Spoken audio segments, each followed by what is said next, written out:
1947।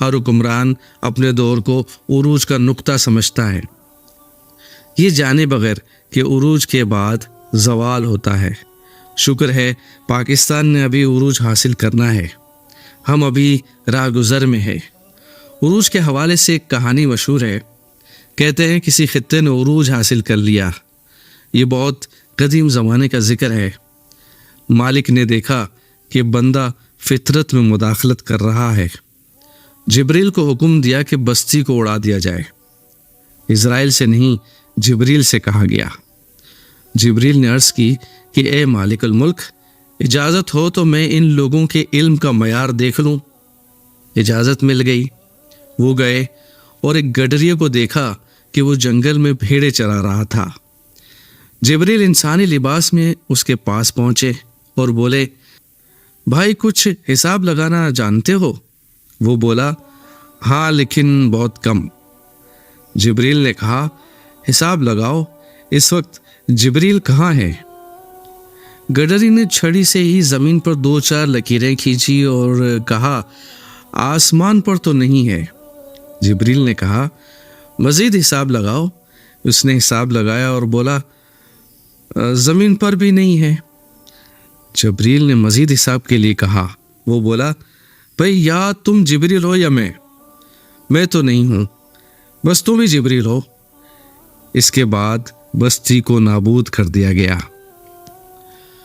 مولانا روم نے کہانیوں کے روپ میں معرفت کے مسائل حل کیے۔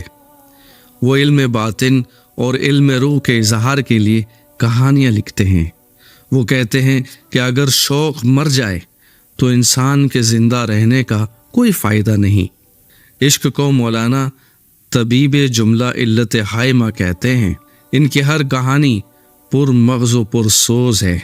وہ درس باطن دے رہے ہیں اور کہانیاں بیان کر رہے ہیں، نقطے کھولتے چلے جاتے ہیں اور بات کی وضاحت ہوتی چلی جاتی ہے۔ اقبال کو علم کا خزانہ پیر رومی کے فیض سے حاصل ہوا۔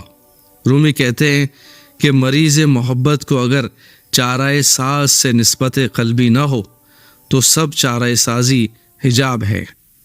محبوب کا ہاتھ ہی دست شفا ہے، یہی عالم قوموں کا ہے۔ اگر قائد محبوب ہو تو ہر نسخہ شفا ہے، ورنہ بے تعلق ہجوم چارہ گراں مرض کے اضافے کا باعث بنتا ہے۔ ہم لوگ چارہ سازوں کے چنگل میں ہیں، قائدین کے نرغے میں آ گئی قوم۔ خدا لیڈروں سے بچائے، خدا لیڈر سے ملائے۔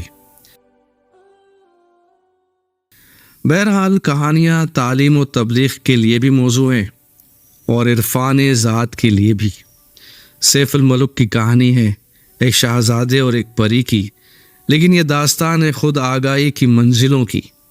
یہ سیر ہے وادی حیرت کی، یہ بیان ہے فراق کے درد کا، بارگاہ حسن میں دل کی فریاد کا۔ میاں محمد صاحب نے رنگ بھر دیے ایک فرضی کہانی میں۔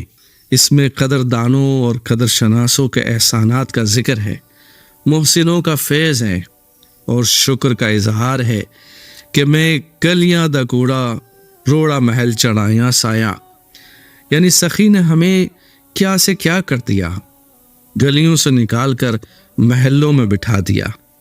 وہ اگر چاہے تو قطرہ بھی سمندر ہو جائے۔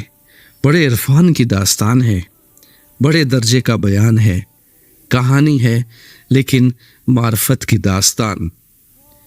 کہانی کے روپ میں اصل کہانی ختم ہوتی جا رہی ہے۔ ہم داستانیں سنتے سناتے کہیں خود بھی کسی داستان کا حصہ نہ بن جائیں۔ ہمیں ہر لمحہ بیدار رہنا چاہیے۔ ہمارے ہاں بھی بڑے جادو بیان داستان گو موجود ہیں، غریبوں کو امیر ہونے کا کاذب مزدہ سنانے والے داستان گو غریبی میں مزید اضافہ کر کے رخصت ہو جاتے ہیں اور غریب دیکھتا رہ جاتا ہے بیچارہ۔ آسمانوں کے تذکرے سنتے سنتے انسان بھول جاتا ہے کہ اس کے پاؤں زمین پر ہیں۔ داتا گنج بخش نے بہت سی کہانیاں لکھی ہیں، ان کے اپنے انداز ہیں۔ وہ توحید، رسالت اور عرفان کے بارے میں وضاحتیں دینے کے لیے کہانیاں پیش کرتے ہیں۔ مثلاً ایک دفعہ انہوں نے اپنے شیخ سے پوچھا، جناب توحید کیا ہے؟ شیخ نے کہا پھر کبھی بتاؤں گا۔ کچھ ہی دنوں بعد سفر حج کا آغاز ہوا۔ دوران سفر ایک دن نماز ظہر سے فارغ ہو کر یہ لوگ بیٹھے ہی تھے کہ مغرب سے ایک سوار آیا۔ دادا صاحب کے شیخ نے تعظیم کی، استقبال کیا۔ آنے والے نے کان میں کچھ کہا لیکن شیخ نے معذرت ظاہر کی۔ سوار واپس چلا گیا۔ دادا صاحب نے پوچھا سرکار یہ کون تھے؟ آپ نے کہا یہ تیرے سوال کا جواب تھا کہ توحید کیا ہوتی ہے۔ دادا صاحب نے وضاحت کی التجا کی۔ شیخ نے کہا یہ خضر تھے، کہتے تھے کہ اگر مناسب سمجھو تو میں تمہارے ساتھ حج کے سفر کے لیے ہمراہی اختیار کروں۔ میں نے کہا نہیں، کہ کہیں ایسا نہ ہو کہ میں حج کے خیال سے غافل ہو کر تمہارے خیال میں مصروف ہو جاؤں۔ بس توحید یہی ہے کہ وحدت مقصد قائم رہے، ایک مقصد سے دوسرا مقصد نہ نکلنا چاہیے، خواہ دونوں مقاصد ہی نیکی کے ہوں۔ نیکی اور ہے، توحید اور۔ ایک اور کہانی بھی آپ نے لکھی۔ ایک سفر میں داتا صاحب اپنے چند ساتھیوں سمیت سفر پر روانہ ہوئے۔ حج ہی کا سفر تھا۔ ایک آدمی کو قافلے کا امیر بنا دیا گیا۔ راستے میں قزاقوں نے سب قافلے کو روک لیا اور اپنے سردار کے روبرو پیش کر دیا۔ سردار نے کہا جو کچھ ہے حاضر کر دو۔ سب نے سب کچھ حاضر کر دیا۔ سردار نے پھر کہا ان سب کی تلاشی لو۔ تلاشی لینے پر امیر قافلہ کے پاس خفیہ جیب میں سے کچھ اشرفیاں برآمد ہوئیں۔ ڈاکوؤں کے سردار نے حکم دیا کہ اسے قتل کر دیا جائے۔ داتا صاحب نے مداخلت کی اور کہا یہ نہیں ہو سکتا، وہ ہمارے امیر قافلہ ہیں، ہم یہ برداشت نہیں کریں گے۔ سردار نے کہا عجیب آدمی ہو، یہ کیسے ہو سکتا ہے کہ سچے آدمیوں کا امیر جھوٹا ہو؟ اسے چھوڑ دو واپس جانے کے لیے اور تم اپنا سفر جاری رکھو۔ ہم لوگ ڈاکو نہیں ہیں، ہم تو سرکاری ڈیوٹی والے لوگ ہیں، دودھ پانی الگ کرنے والے، حاجیوں کو توکل کی منزل عطا کرنے والے۔ آئندہ یاد رکھنا سالار کارواں کے لیے ضروری ہے کہ وہ صادق ہو، امین ہو۔ جھوٹے سالاروں نے ہی تو ملت کا بیڑا غرق کر رکھا ہے۔ جہاں کہانیوں نے باطن روشن کیے ہیں وہاں کہانیوں نے ہی فسادات پھیلائے۔